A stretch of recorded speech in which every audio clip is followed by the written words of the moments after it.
Marlène et Jean-Claude sommes très heureux de te présenter une émission très spéciale afin de comprendre les faits d'actualité. Merci pour ta fidélité. C'est toujours avec plaisir que nous nous retrouvons au pied du Créateur des cieux et de la terre. En effet, nous avons fait le choix de le représenter, de dire à tous la bonne nouvelle, car Dieu nous a investis pour cela. Pour celles et ceux qui découvrent seulement maintenant, quelle est la réponse pour l'interrogation, le chiffre 2? Marlène un jour entendit l'un des audios que je distribuais à certaines personnes et elle fit la requête de mettre ces audios sur YouTube. C'est elle qui les met en place et qui gère. Néanmoins, je te donne une information, tu auras toujours un numéro de téléphone, le mien. Et je te rappelle que nous ne représentons aucune communauté religieuse. C'est pour que tu sois à l'aise, tranquille. Il n'y a pas de piège. Jamais nous n'ouvrirons un lieu de culte. Là, tu peux dormir sur tes deux oreilles. Jamais je ne te demanderai pas un seul centime, parce que Dieu pourvoit à mes besoins. D'accord? Cette série s'intitule Le baptême. Nous avons débuté en t'expliquant comment ce qui s'appelle le péché entra dans le monde, et par le péché, c'est-à-dire la transgression de la loi de Dieu, 1 Jean 3, verset 4, tu peux marquer dans le cahier si tu ne connaissais pas encore, la mort, et la mort s'est étendue sur tous les hommes, et nous trouvons cela dans Romains 5, verset 12, parce que tous ont péché.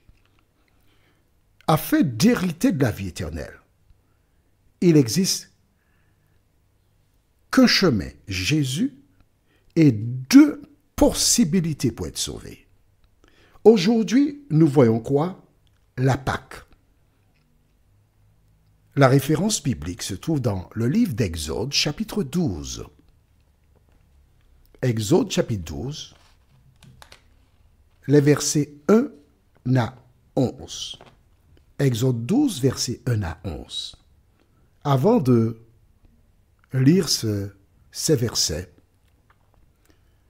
recherchons la présence du Saint-Esprit. Saint-Esprit, au départ de Jésus, tu es celui qui est là pour nous conduire dans toute la vérité. Tu es notre consolateur. Alors nous tournons nos regards vers toi, afin que tu nous conduises dans de verts pâturages et que nous puissions comprendre et connaître la parole. Merci de nous avoir entendus, Seigneur. Merci de continuer de nous éclairer. Nous t'avons fait cette demande au nom de Jésus pour ta gloire éternelle. Amen. Nous avons vu précédemment le doute. Oui, le doute. L'élément qui est là pour détourner les gens de Dieu. Et quand Dieu dit à Moïse, « Je serai avec toi, descends, tu délivreras », il a douté. Et cet élément n'est pas nouveau, car dans le jardin d'Éden, l'ennemi de nos âmes, le diable, fit douter Ève. C'est pourquoi elle mangea le fruit. Et nous avons vu au livre de Pierre, à la fin de la Bible, comment des hommes diront, mais où est l'avènement du Seigneur? Depuis mes grands-parents, mes arrière-grands-parents, on parlait du retour de Jésus et jusqu'à maintenant, nous ne voyons rien. En revanche, les signes du retour de Jésus sont bien visibles. Alors, Dieu donnera une indication à Moïse. Et c'est pour la première fois qu'il y aura ce qui s'appelle la Pâque. Prenons nos Bibles et lisons dans le livre d'Exode, chapitre 12, à partir du verset 1er. L'Éternel dit à Moïse et à Aaron en Égypte, « Ce mois-ci sera pour vous le premier des mois. Vous le considérerez comme le premier des mois de l'année. » Pourquoi? Parce que c'est un nouveau départ. Jusque-là, ils étaient esclaves dans une civilisation, dans une société, dans un pays. Mais là commençait le début d'une ère nouvelle. Verset 3. Transmettez ces instructions à toute l'assemblée d'Israël. Le 10e jour de ce mois, on prendra un agneau pour chaque famille, un agneau pour chaque maison. Si la maison est trop peu nombreuse pour un agneau, on le partagera avec le plus proche voisin en fonction du nombre de personnes. Vous estimerez le nombre de personnes pour l'agneau d'après la part que chacun peut manger. Je m'arrête ici, d'accord? En clair, tu es dans une famille, papa, maman, un enfant. Un agneau, ça fait trop de nourriture. Dieu donc, dès ce moment, institua le partage. Tu vois un voisin, ils sont aussi au nombre de 3, de 4, et on évalue que nous pouvons manger l'agneau dans sa totalité. Alors on dit, voisin, nous ferons cela ensemble, parce que nous sommes des enfants de même Père, l'Éternel des armées. Nous continuons donc au verset 5. Ce sera un agneau sans défaut, mâle, âgé d'1 an. Vous pourrez prendre un agneau ou un chevreau. Vous le garderez jusqu'au 14e jour de ce mois, où toute l'assemblée d'Israël le sacrifiera au coucher du soleil. Donc le 14e jour, tout le peuple devait immoler, sacrifier l'animal. Comment? Verset 7. On prendra de son sang et on en mettra sur les 2 poteaux et sur le linteau de la porte des maisons où on le mangera. Les linteaux, tu as compris, les 2 côtés de la porte et la partie supérieure qui relie les poteaux s'appelle le linteau. Donc on prendra le sang de cet animal qu'on placera sur ces 3 éléments. Est-ce que c'est clair pour toi? Bien. Verset 8. Cette même nuit, on mangera sa viande rôtie au feu, on la mangera avec des pains sans levain et des herbes amères.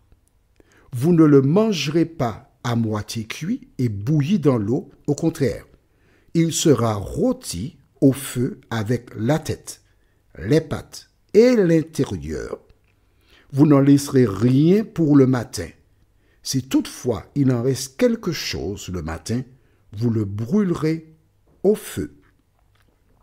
Quand vous le mangerez, vous aurez une ceinture à la taille, vos sandales aux pieds et votre bâton à la main.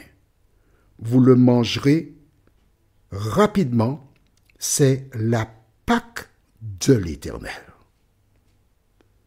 Qu'est-ce que la Pâque de l'Éternel? Un agneau qui était immolé, le sang placé sur les linteaux et les 2 battants des portes qui servaient de moyen de protection. Consommer l'animal tel qu'il était, une fois qu'on l'avait saigné, donc tué, récupérer le sang, il fallait ensuite le faire rôtir. Aux Antilles, ils appellent ça faire un méchoui, le cuire sur feu de bois ou du charbon. Et consommer l'animal dans sa totalité, ne rien laisser. Et si d'aventure il restait quelque chose, le reste devait être brûlé au feu. Et c'était terminé. C'est ça la Pâque. Aujourd'hui, en Europe, Pâques, c'est manger du chocolat. Aux Antilles, c'est manger des crabes. Quel que soit ce que les gens font, si ce n'est pas l'agneau, ce n'est pas de la Pâque. Maintenant, Jésus transformera la Pâque en quelque chose d'autre que nous verrons prochainement. Parce que la Pâque représentait la sortie du peuple d'Israël d'Égypte.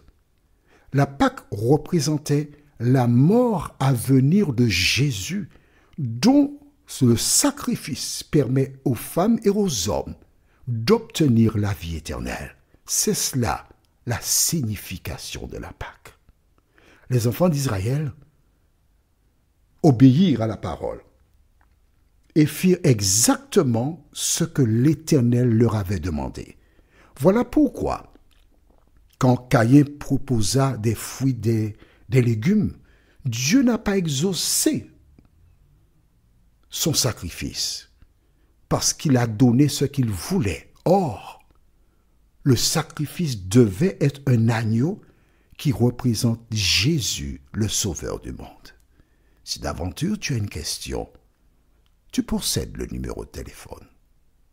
Prions, notre Seigneur et notre Dieu.